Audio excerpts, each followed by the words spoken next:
The mockery of the throne. The great hall of Valorith shone with golden light. Alien nobles stood in perfect rows, their jeweled robes glimmering. At the center sat Queen Zira of the Veeri Empire, her expression sharp as a blade. Before her stood a single human guard, Elias Kane. He looked small among the towering alien warriors, his armor dull compared to their polished scales. He had been chosen as part of a new peace exchange between humans and the Veeri Empire. But to the proud Veeri court he was a curiosity, a fragile creature from a young species. When he entered the throne room for the first time, whispers filled the air. "Look at him," one noble hissed. "He trembles like a child," another laughed. "And they call humans brave?" The queen raised a slender hand, silencing them all. Her voice echoed through the hall, smooth and venomous. "So this is the human my advisors praise so much," she said, her lips curling into a smirk. "You may serve me, little soldier, but do not expect to stand among warriors." Elias bowed his head. "Yes, your majesty," he said softly. He didn't look up when the courtiers laughed. He had heard worse on Earth and beyond. He knew how to survive humiliation. But what no one in that hall knew, not even the queen, was that the timid human guard carried the scars of 3 interstellar wars. He had fought on dying worlds, seen ships burn in orbit, and survived battles no alien could imagine. He wasn't timid, he was measured that night. When the queen walked through the palace gardens surrounded by her royal guard, Elias followed silently at the rear. The alien soldiers mocked him again. "Careful, human. Don't trip over your little legs," one sneered. Elias gave no answer. He only watched, listened, and learned every shadow of the palace. Then came the attack. From the sky descended a dark shape, a cloaked assassin glider. Moving like smoke, the Veeri guards shouted too late. A blade of plasma shot toward the queen, and in a flash it was Elias who moved. He threw himself forward, his body covering hers. The energy bolt struck his shoulder, searing armor and flesh. He groaned but stayed upright, pulling his weapon with one arm and firing a burst so precise it shattered the assassin's cloak, mid-air. The alien guards froze. The queen stared in disbelief. Her human guard, the one she had mocked that morning, had just saved her life. Elias stumbled to his knees, smoke rising from his armor. "Are you hurt, your majesty?" he asked quietly. The queen could only shake her head, her golden eyes wide. For the first time, the mighty Queen Zira was speechless. The court would soon hear what happened that night. But for now, under the stars of Valorith, a new respect and something deeper began to grow between them. The queen's dilemma. The next morning, the royal court of Valorith buzzed with rumors. Everyone spoke of the same thing. The timid human guard who stopped an assassin with his bare hands. Some said it was luck. Others whispered it was training beyond alien comprehension. But all agreed on one truth. Elias Kane had saved the queen. Queen Zira sat alone in her private chamber, gazing out at the crimson skies. Her shoulder still ached from where the blast had grazed her. Yet her thoughts were not about the wound. They were about the human who had shielded her. She remembered the way he had looked at her. Not as a queen, not as a superior being, but as someone who simply needed protection. No fear, no pride, just calm and duty. It unsettled her heart in ways she could not name. A soft chime sounded. "Enter," she commanded. The door opened and Elias stepped in, his arm still wrapped in healing fiber. He bowed slightly. "Your Majesty," he said, voice steady but quiet. "You called for me." Zira's eyes lingered on him, studying the faint scar along his cheek. "You should be resting, human," she said coldly. "I've rested enough," he replied. "A guard's duty doesn't end after one battle." His tone was simple, but his words carried a weight that silenced the room. The queen turned away, pretending to look at a report on her desk. "Tell me," she said, "how did you move so fast last night?" Elias hesitated. "Training, ma'am." "And instinct." "Instinct," she repeated, turning to face him. "Yes." "Your Majesty," he said softly, "where I come from, hesitation costs lives." The queen's heart tightened. She had commanded armies, conquered planets, and faced rebellions. But this human's calm bravery left her speechless. She didn't understand him, and perhaps that's what intrigued her most. That evening, the Council of Nobles gathered. They bowed to the queen, but their eyes glimmered with arrogance. "Your Majesty," said Lord Vrain, the commander of the elite guard, "we demand that the human be removed from your protection detail." The queen's expression darkened. "Removed? For saving my life?" Vrain smirked. It is not fitting for the Empress of the Veyari to rely on a fragile being. It makes the court look weak. Murmurs filled the hall. Some agreed, others hesitated. Elias stood at the far end of the chamber. Silent, he could feel every eye on him, judging, sneering, waiting for him to fail. But before anyone could speak again, Queen Zira rose from her throne. Her voice was cold as a winter blade. If weakness is saving lives, then perhaps the court has forgotten what true strength means. Silence fell. Every noble bowed their head, unsure what to say. That night, as Zira walked through the silent halls, she paused at the training yard. Elias was there alone, practicing with a weighted blade, his movements sharp and focused. He didn't see her at first. She watched quietly. There was no pride in his stance, no ego, only discipline and purpose. Finally, she stepped forward. "You fight like a soldier who's seen death many times," she said softly. He turned, a faint smile touching his lips. "Yes, Your Majesty, death and I are old friends." For a moment, neither spoke. Only the hum of distant stars filled the air. Then, unexpectedly, Zira said, "You are not what I expected from a human." "And you," Elias said gently, "are not what I expected from a queen." Her eyes widened. No one had ever spoken to her that way. Not without fear, not without caution. And in that quiet courtyard, something dangerous began to form. Not rebellion, not war, but respect, and perhaps the first spark of something far stronger. Whispers of rebellion. The palace corridors grew colder in the days that followed. What once echoed with music and laughter now carried only whispers. Every noble who bowed before Queen Zira did so with forced smiles and hidden resentment. The story of the human guard had spread beyond the capital, to every planet in the Veyari Empire, and to them it was unthinkable that a mere human had saved their queen. Elias continued his duty in silence, always alert, always in the background. He noticed how the guards avoided his gaze, how servants stopped talking when he entered a room. But it didn't matter. He wasn't there for approval.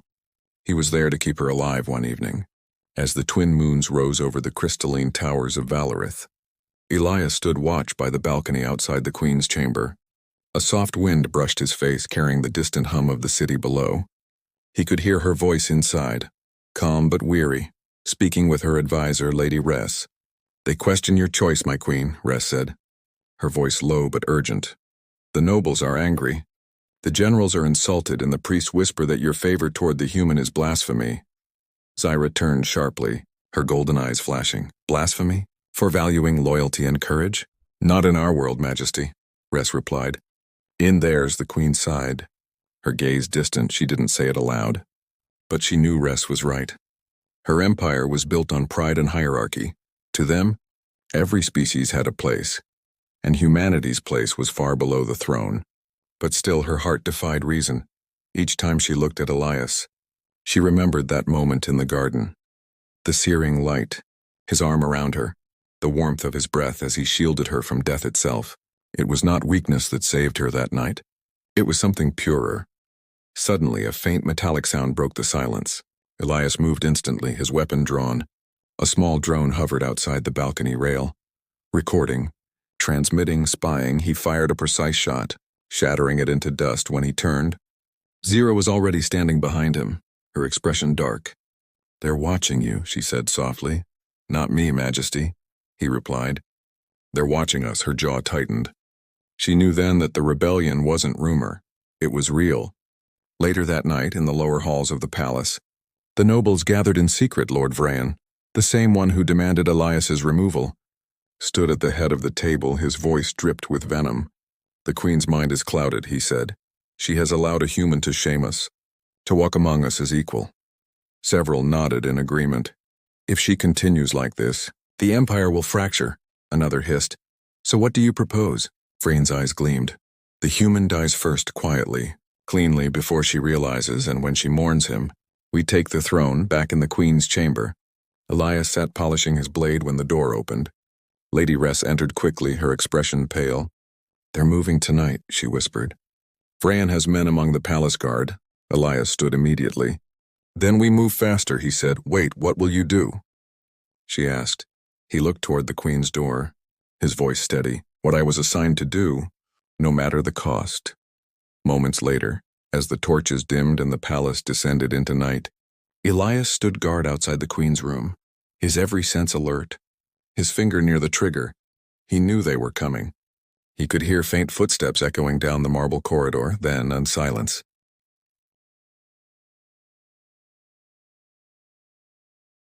Followed by the hiss of plasma blades igniting in the dark. Elias's eyes narrowed. The queen stirred behind the door, unaware that death crept closer every second. And as the first assassin stepped into view, Elias whispered to himself, "Let them come." The blood in the hall. The moonlight spilled across the marble floor as shadows moved within it. Elias didn't blink, didn't breathe, his senses sharpened to a razor's edge.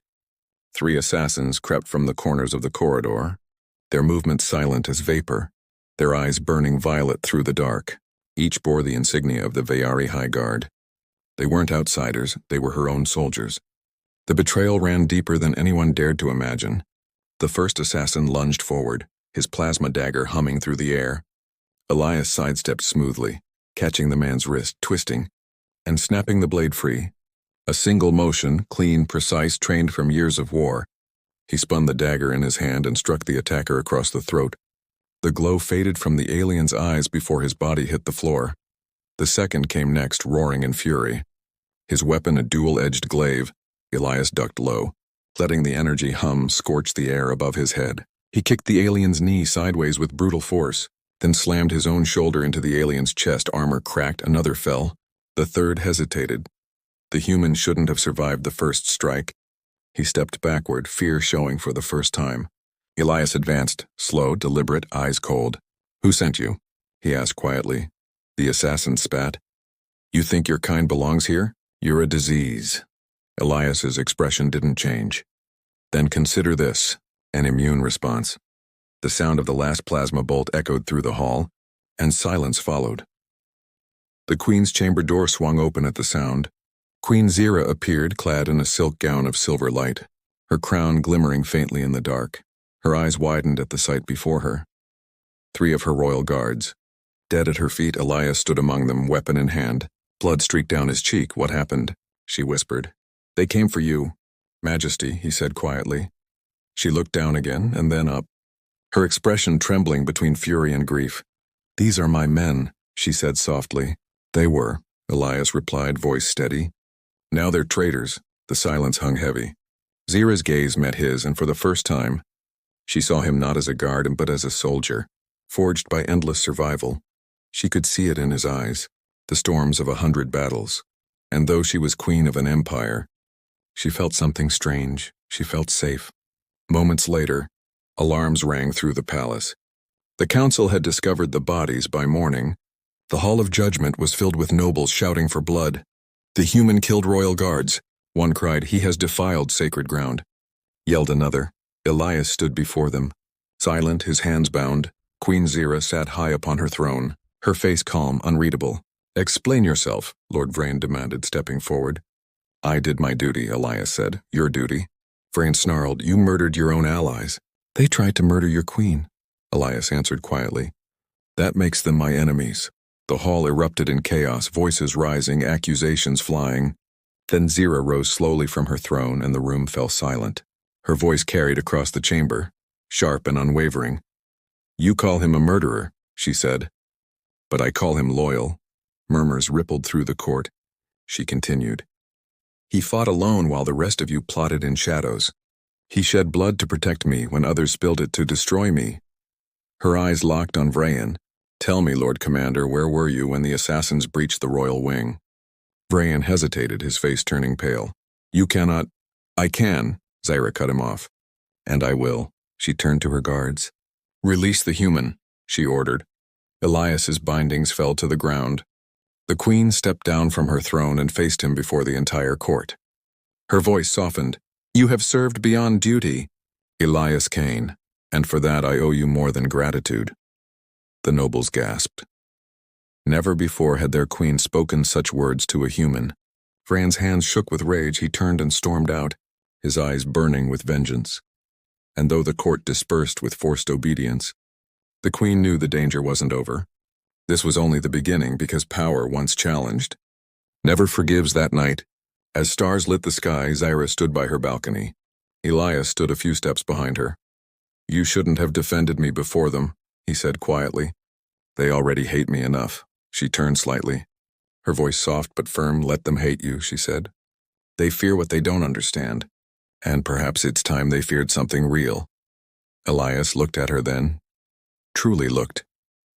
And though no words were spoken, the air between them changed, no longer queen and guard, but two souls bound by fire, trust, and the promise of another war yet to come, the fall of pride. The days that followed the trial changed everything. The court of Valarith no longer whispered. It burned with open defiance. Rumors of rebellion spread through the empire like wildfire. And at the center of it all stood two names spoken in the same breath: Queen Zyra and the human guard. Nobles who once bowed now gathered in secret halls. Ships that once bore the royal crest now carried the sigil of the rising rebellion. And above the chaos, Lord Vrain prepared his final strike. He would reclaim the throne, expose the queen, and erase the human who had humiliated him before the court. Meanwhile, inside the palace, the atmosphere grew tense.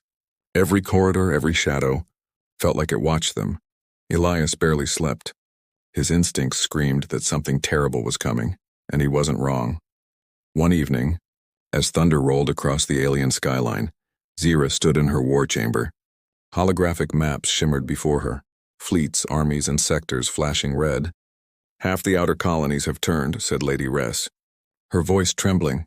"The rebels march under Vrain's command, and he's taken control of the orbital defense grid."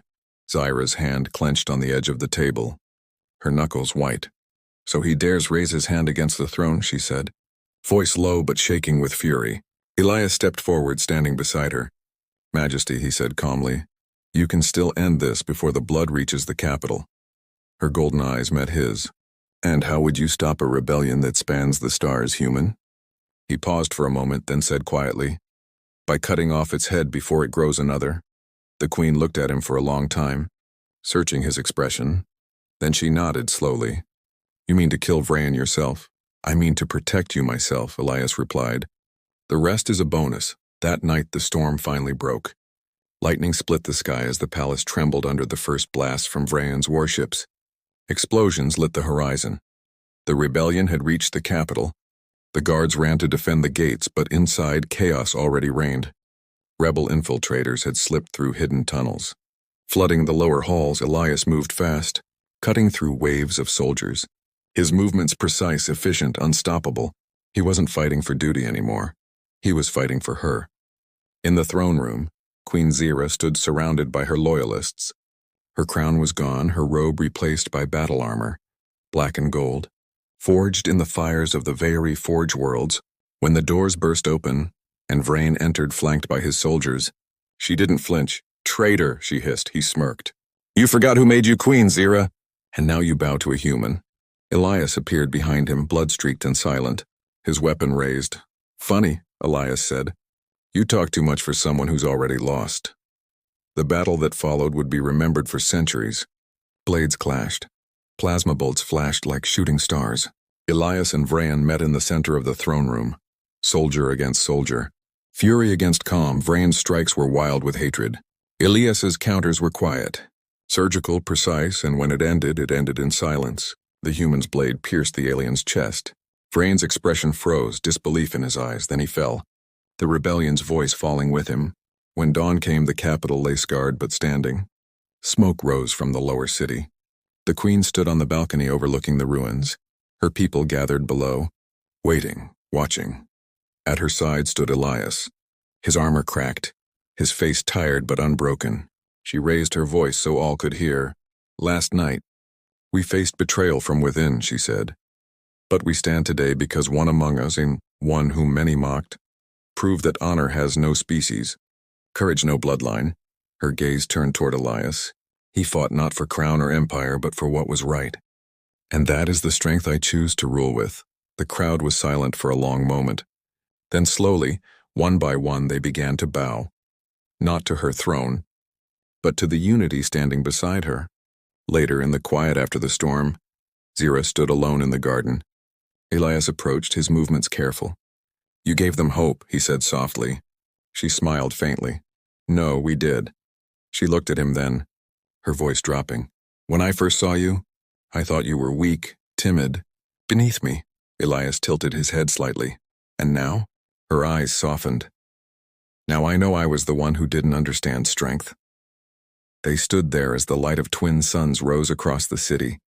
Two souls, one alien queen and one human soldier, bound by the ashes of pride and the fire of something greater. Not just loyalty, not just love, but the beginning of a new empire.